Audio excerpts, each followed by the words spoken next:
Well, welcome to our podcast today on this hill. It's a podcast of Church on the Hill.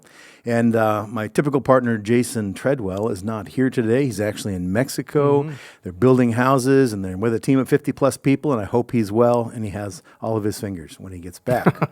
Our guest today is Alfonso Martinez, who is famous for being our campus pastor. out at our Kaiser campus, and it's a pleasure to have you with us. Yeah, it's a great opportunity. Love to be here. Yeah, thanks for taking the time. But what could go wrong? Don't be nervous. Anything you say just goes out to all the world. Forever. Yeah, you can never erase it. So that's good. Yeah. So we're not going to talk about politics or.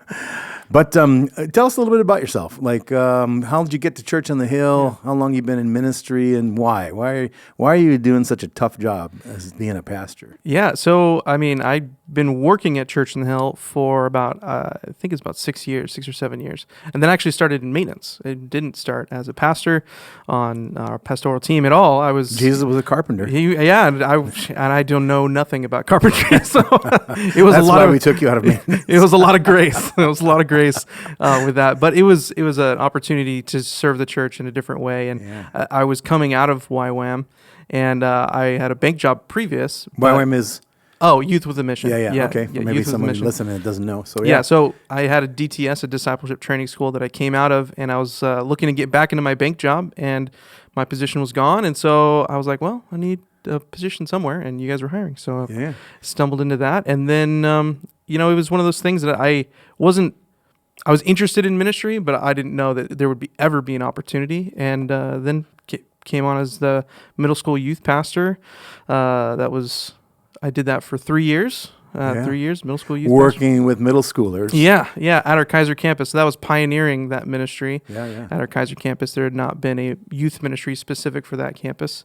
And then, then you guys asked me to be the campus pastor, and here I am. And so it's been a journey. So what's one thing you learned being a middle school pastor, working with kids? Man. We're talking basically 5th, 6th, 7th, 8th graders. Yeah, so 6th grade to 8th grade. One bright spot, one. They're always excited to do anything. Like, if you're excited about it, they're excited about it, and so it's really easy to make it fun, make it energetic, to get them involved in something. If you've got their buy-in, right? If there's that relationship there that you've invested some time, you've developed a relationship, they'll do anything with you. So. How old were you when you were working with the middle schoolers, more or less? I was 29 years old. Yeah.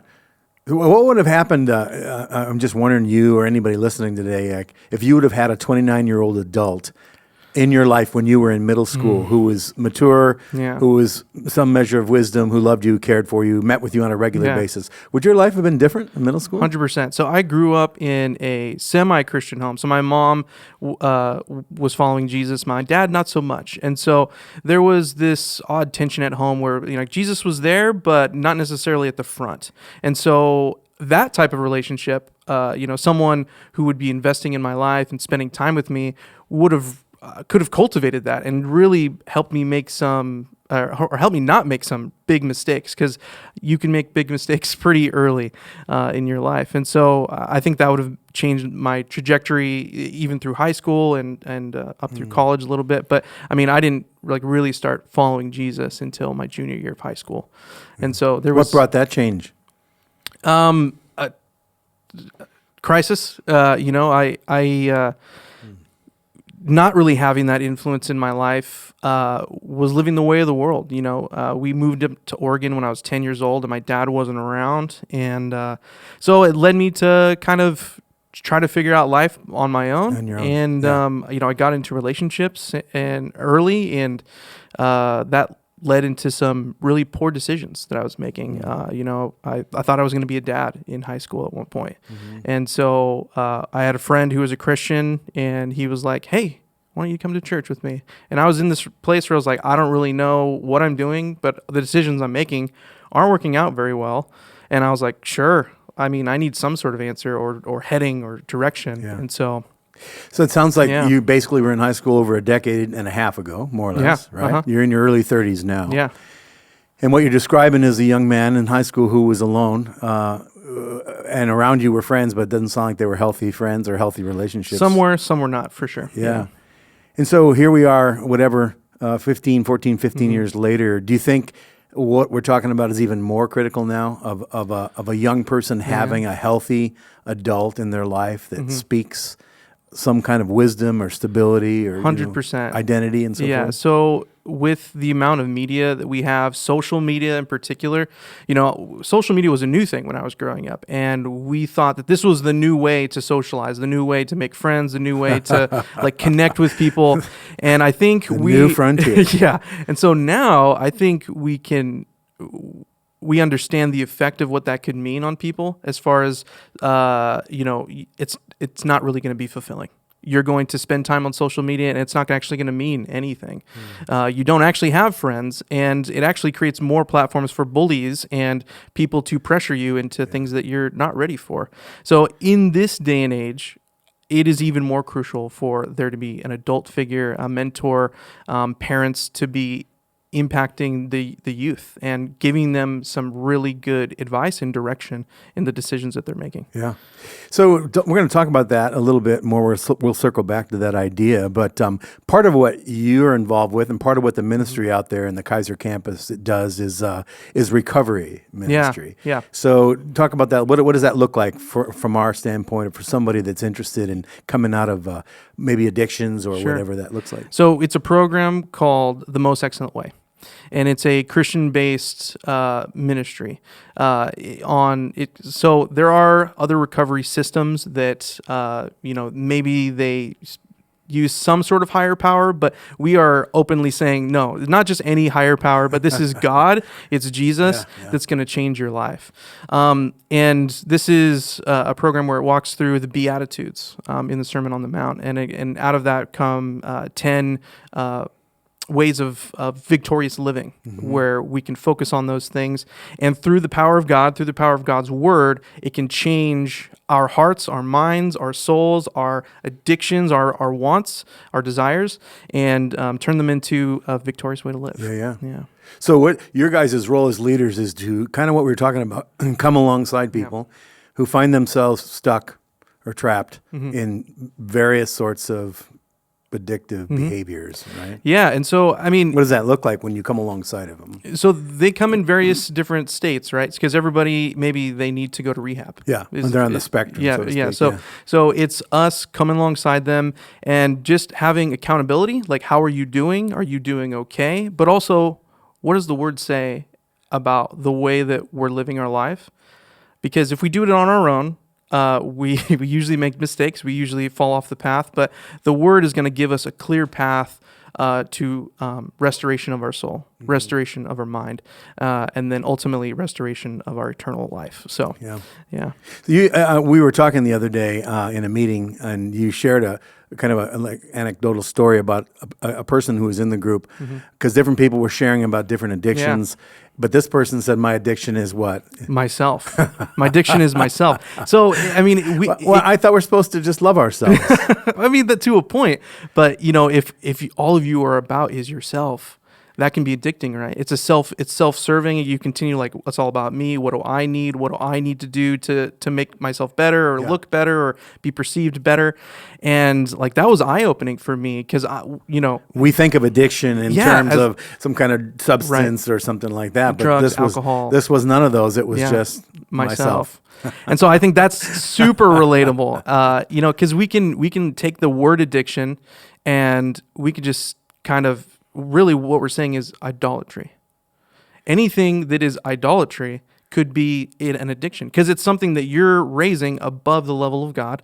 It's something that you're devoting more of your time to, more of your desires to than God. And so it's taking up a big portion of what that would mean for you to be following God and his pursuit of that. So what do you think? How does that square, so to speak, with the words of Jesus where he said, remember he's in a couple different instances, a rich young ruler, somebody came up and said, what must I do? And it was love the Lord your God with all your heart, all your soul, all your strength, and love your neighbor as yourself. Yeah. So what do you say to people? Say, well, I'm supposed to love myself. I mean.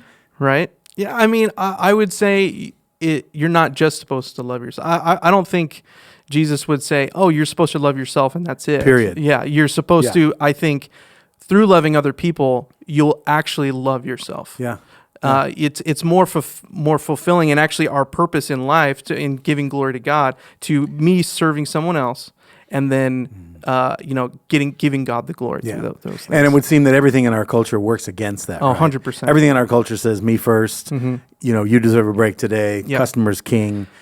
We have all these slogans to justify the treat yourself. Treat yourself. You're having a rough day. I've never heard that. You know what? Treat yourself. You deserve it. Treat yourself. Yeah. Go out and buy Indulge yourself a little bit. Exactly. Like, it's okay. Like, you've worked so hard. You've done all these like adulting things, and now treat yourself. Be a kid. Yeah. Double scoop the ice cream. or whatever. Double shot something. Yeah, exactly. And so that overindulgence in whatever you choose to do could be idolatry, and if so, could be addiction, where this group is the solution to that. That coming alongside, that camaraderie, that us walking in the same direction with the Holy Spirit, with His Word to bring life. Yeah, so. That's cool. So just to switch gears a little bit, I'm the old guy here in the room, and you're the young guy, up-and-coming leader in your early 30s. Mm-hmm. So your generation is obviously very different than my generation in a lot of ways, and every generation is different, just to be clear, right? Every generation has its characteristics. Mm-hmm. I think has its strengths and its weaknesses. What are you looking at in your peers, your 30-somethings, that today as a pastor, through the lens of a pastor, and you're excited about? You're like, man, I am optimistic about my generation, because it's not mine, it's yours. Sure. So. The thing that I'm optimistic about is, I think, because we've had social media, like I remember a life where social media didn't exist, and now it exists, and it's very... Right, it's everywhere. It's everywhere. Yeah. And because of that, I think we're excited about genuine community, because we understand what a false community can look like. Yeah. Or what it doesn't do for me, or the hiccups therein. Because Facebook and Instagram and TikTok, all of those different things are self-promotion pieces, but it's not actually community. But that's the way that they're going to advertise it to you as a person. They're going to make you like, oh, the more friends you have, the more followers you have, the more it means that you mean more, right? But is there a bit of irony in this now that I think, if I heard you correctly, that your generation's looking for genuine community. Genuine community, yeah. And yet the internet use is everywhere. And it's superficial for the most part. Yeah. I have 10,000 followers, but I have 2 real friends. So is that kind of a pseudo community that you think people recognize, or? I don't think they do. I think the healthy people do, where they understand that I don't need Facebook, or it's a way to keep connected to family members that are maybe across town, or friends that are across the... Right, they use it as a tool. Yeah, they use it as a tool, but not everything. Yeah. And I think I'm excited about my generation, because the reason why I came to Church on the Hill is because how genuine you guys were. On the pulpit, like, you seemed like normal people, and that's the type of person I wanted to connect with, right? Those are the type of leaders that drew me in. But also, you guys I was a part of a life group when I came to Church on the Hill, and it changed my life. And a life group is? A life group is a group of... Might be called different things, but basically it's... a group of people that meet and are a part of each other's lives. This is what's going on, the highs, the lows, but also striving to be, going in the same direction to pursue Jesus, right? And so that could look in a lot of different ways. Some people are Bible study, some people are sermon series life group where they talk about the sermon. Right. Some people, do hobbies. It's they're just doing some form of life together. Yeah, some sort of life together. But that life group changed my life, because I was in a rough season of life. And even though I had some real gripes with God, they welcomed me in and asked some really hard questions and genuine questions in the midst of all that. And that type of community, that can come in and around you and is real, is honest, asks hard questions, is the type of community that we really, really want. And you guys are still, that life group, you're still friends to this day? We're still meeting as a life group. Yeah. Some people have moved on to other things, but the core life group is we're still meeting today. Nice. Yeah. So that's amazing. So one of the things you said is, in my generation, where you guys are really, authentic community is valuable to you. That's great. That's a wonderful thing. What's something maybe that worries you about your generation? Something you're concerned, you see as a pastor and as a young man that you're concerned, like, oh, you guys. I think social justice is a pretty big thing for maybe the generation that's coming up, but also my generation as well. And that idea of I can be a good person without a church.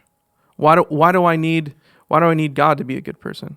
Why do I need to why do I need some other moral compass like a Bible to say what is right or not right? Why can't I just be a good person on merit and that's enough? Like, what is God going to do for me? What is a church going to do for me? That I'm not already doing on my own, basically. Exactly. So why is that why is that dangerous? Why is that a concern? Well, I think it's a concern. Sorry, I lost my train of thought here. Well, if I can be good on my own, if I can do good works and be a do-gooder, whatever the term would be. So I assume, though, so I guess maybe I'm not, the questions I didn't ask it clear enough, though.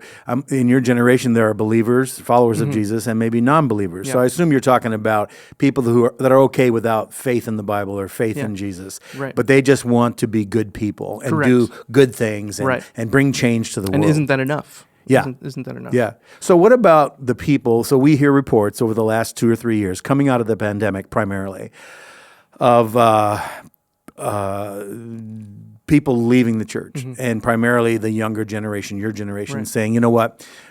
We believe in Jesus, we believe in the Bible, but we don't really need the church. We don't need to go to a church, attend a church, be part of a group. It's just God and I, or God and us. What do you see anything there kind of that's concerning? Like, what do you think about, can I be a Christian and say I'm a follower of Jesus, but not like the church? Sure.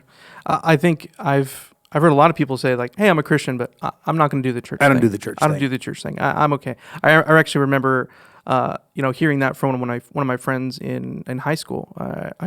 Because I was a new Christian at the time, and I was like, I'm going to youth group, I'm going to church. It seems like I'm doing the right Christian things, right? And they're like, oh, I'm glad that you do that, but that's not for me. I don't need it. And I was like, oh. Is that okay? Like, I was at the time, I didn't know that was an option. Yeah, I did. Yeah, I was like, I thought that's just what you do if you're a Christian. You attend church or a youth group, and you're connected, right? I think the worry about that is a community does. It's a sounding board as well, right? So if I'm two-way street. Yeah, if I'm pursuing God and I'm reading the Bible. The Holy Spirit's going to help me, but sometimes there's opportunity for me to go astray, or for me to have different ideas or certain ideas about certain things. And then if I don't have a sounding board, those are truth to me now. Those are, what I'm going to be pursuing as what I believe is right. And then I go along living my life. And without that, it's, I could be hurting people or giving a false representation of who God is without that community. Yeah. And that can be a dangerous thing, because maybe to someone else be like, I don't really think you are a Christian based off of the things that you're doing, or what you're following, or what you're saying. And so that's dangerous within itself. But also within that community, if I falter, if there's a season where I go through suffering or grief, or that is there to lift me up and support me. And without that, I think you lose a big heart of the church. Don't you think part of this comes back to the earlier conversation that it costs me something to be part of a community, right?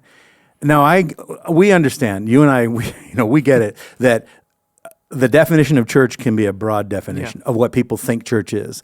And there's no question that the institutional church has hurt people or disappointed people. But at the same time, in the New Testament, we see all through the New Testament the power of people coming together as the ecclesia, the church of Jesus Christ. And Jesus himself talked a lot about his church. So it seems odd to me that you can say, I love Jesus, but I don't love his bride, because that's what the church is. It's the bride. But talk about that a little bit, about being part of a community. If I approach a community as a consumer, what do you guys have for me? How can my life be better? How can I prosper? Isn't that kind of back to the original thing we were talking about of, well, myself is the most important thing? But what happens if you approach church as a contributor? Your community, I'm coming to not just to receive, which I will, like you were describing, but I'm coming as a contributor.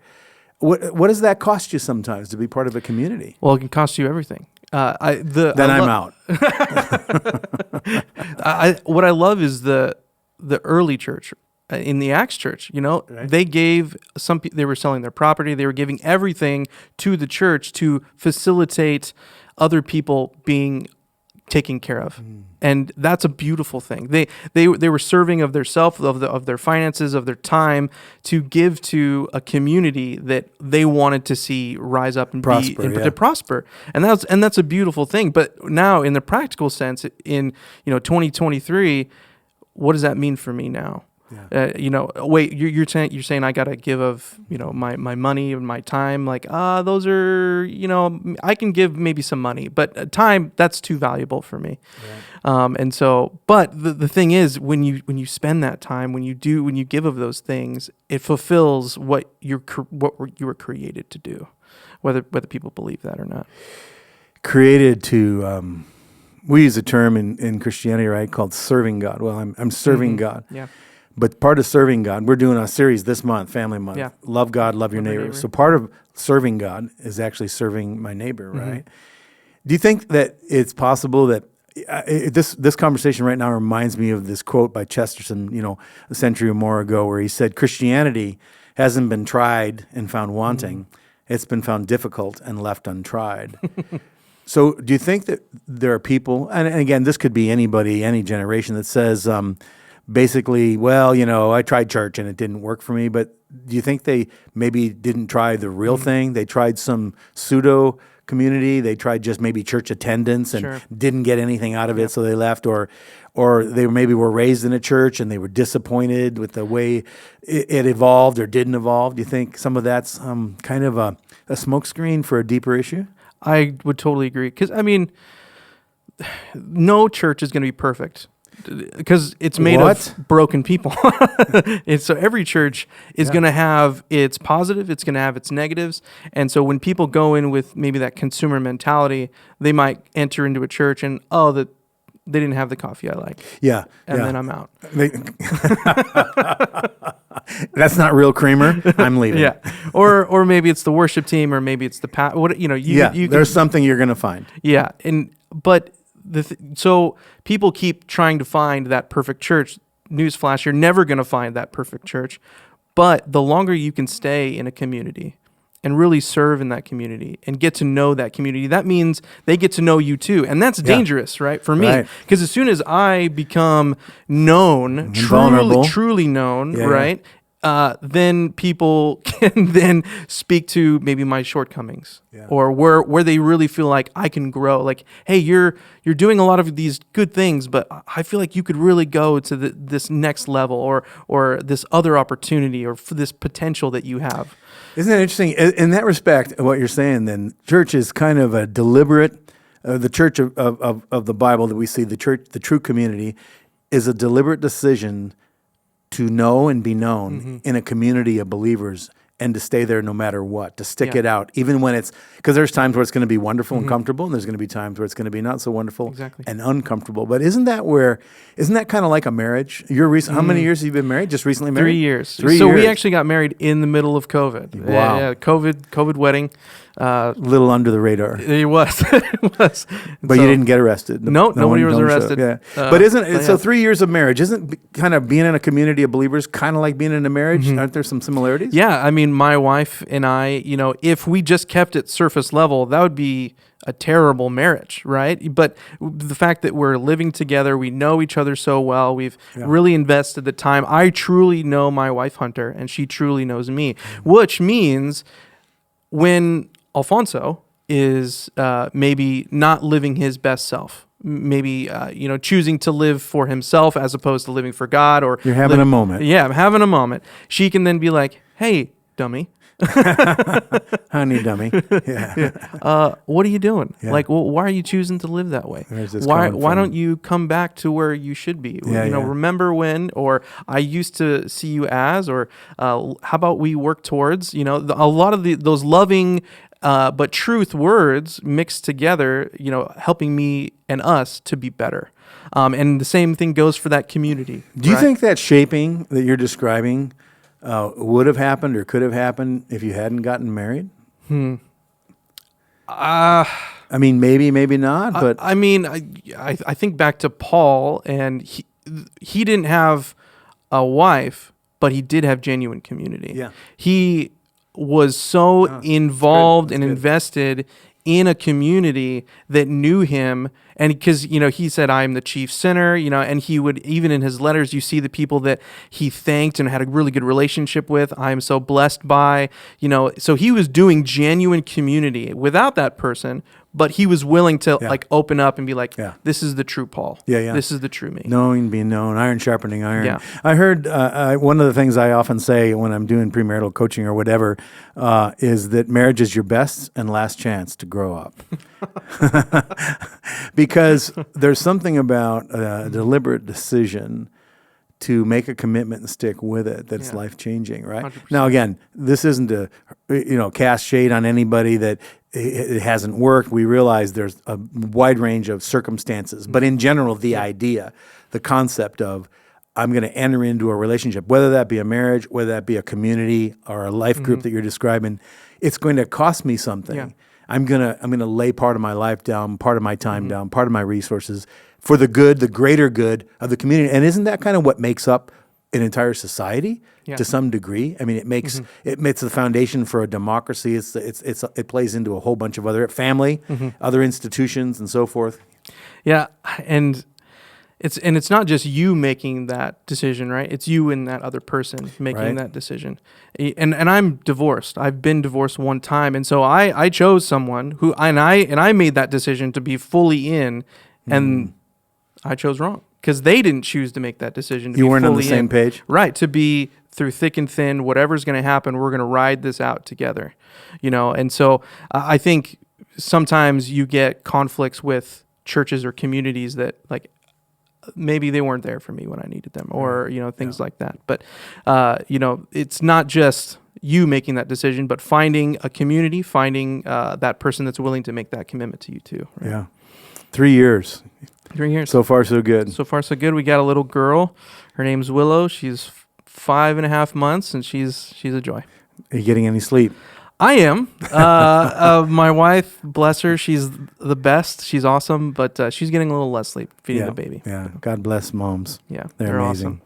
All right. Well, our time is up, but it's been great to get to know you, get to have you It was my pleasure. on the podcast. We'll have you back again. It's wonderful. You can find Alfonso out at our Kaiser campus every Sunday at 9:00, and or around the office. Or you're welcome to give him a call if you'd like to take him out for coffee. Yeah, and 11:00 is the most excellent way. Oh yeah, nice. Yeah. So that recovery ministry that we talked about at the beginning there. So if you know somebody or you're struggling with it or have some even questions about it, come join visit. us at 11:00 at Kaiser campus, and we'll have it there. Starts with a little bit of food and coffee, and then just goes right into the meeting, and someone will be happy to greet you there. So, thanks for being with us. If this has helped you or you've enjoyed it, pass it along to somebody else. You can look at the link below if you'd like to get involved somehow, give us some feedback, ask some questions, support us. We'd love to have you join the team. So, till next week, hope Jason gets back. Yeah. Yeah. Take care. See you guys later.